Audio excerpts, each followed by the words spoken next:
All right. So this can, however, go wrong.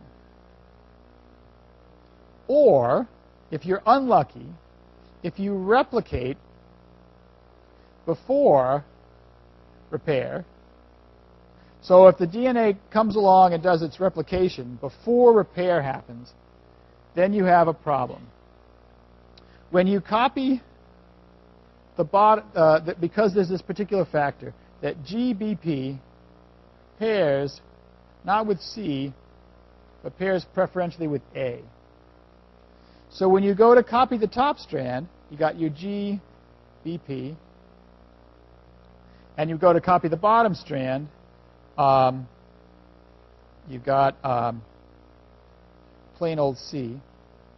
This is the old and the old strand. And you make new strands. Let's make them in a different color.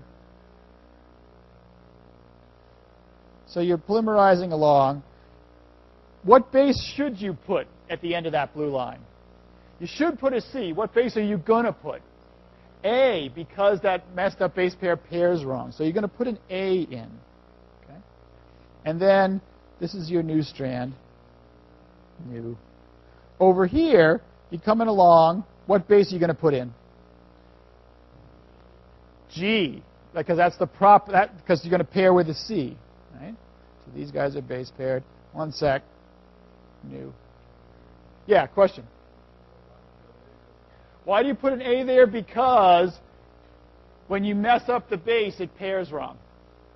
So there's it turns out the G with this big goober hanging off of it doesn't pair with C, it pairs with A.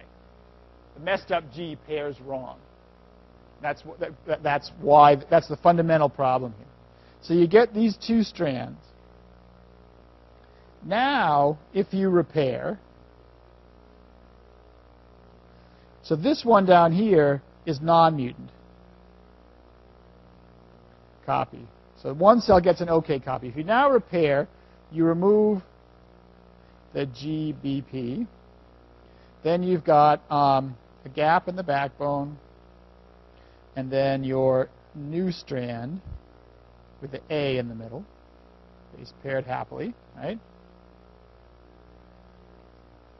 And then you fill in by base pairing.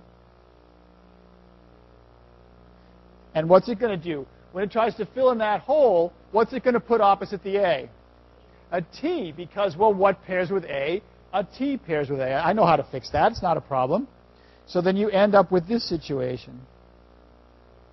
Let me try to keep my colors straight. So down here you have an A. Everybody's base paired. And now you're going to put in a T. And everybody's happy. However, this is now a mutant copy. So the result of this is that BP causes GC to TA mutations at random sites in the DNA. So, but you have to have an overwhelming run of bad luck. That is so if you're a cigarette smoker, you're bathing your lung cells in benzopyrene. They're going to make this attachment onto Gs. Much of the time, your cells will do their very best to fix that. They'll take out those altered bases and replace them as it is up above, and there'll be no mutation. Everything will be fine. However, if those cells happen to try to divide before they've finished fixing all the damage that you caused, half of the copies they produce will be mutated. So that particular Gs will turn into Ts. Yeah, you had a question. Is that how all substitution mutations happen? No. Some of them are accidents. DNA polymerase makes a mistake. There's a variety of other mechanisms, but this is a common one. Yeah.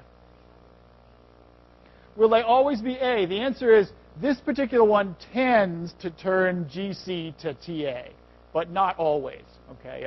So they have a spectrum of different things that they do, but the most common one is this. Other questions? Okay. So, all right.